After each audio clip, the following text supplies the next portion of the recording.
Hi, I'm Dr. Tony Kovacs at Sound Relief Hearing Center in Fort Collins, Colorado, and in this video we're going to cover how to Bluetooth pair your Oticon behind-the-ear hearing devices with your Apple iPhone. So the first thing you'll want to do is go ahead and open up the battery doors on your devices.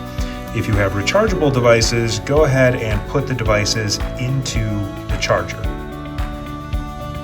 Next, you're going to go into the settings on your phone and find Bluetooth, and you want to make sure that the Bluetooth is enabled.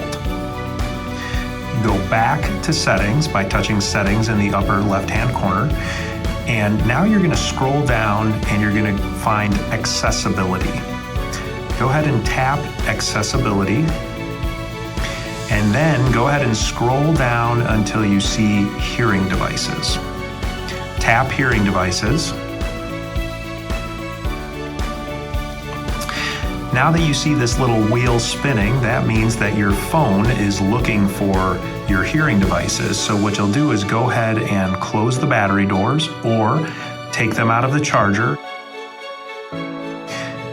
Give it a few seconds and you should see your name pop up here, and that means that the phone has successfully found your devices. Go ahead and tap your name here, and then it'll ask you if you want to pair to these devices. And just go ahead and hit pair and then hit pair again. And now your phone is connected with the devices. Thank you for watching. See you next time.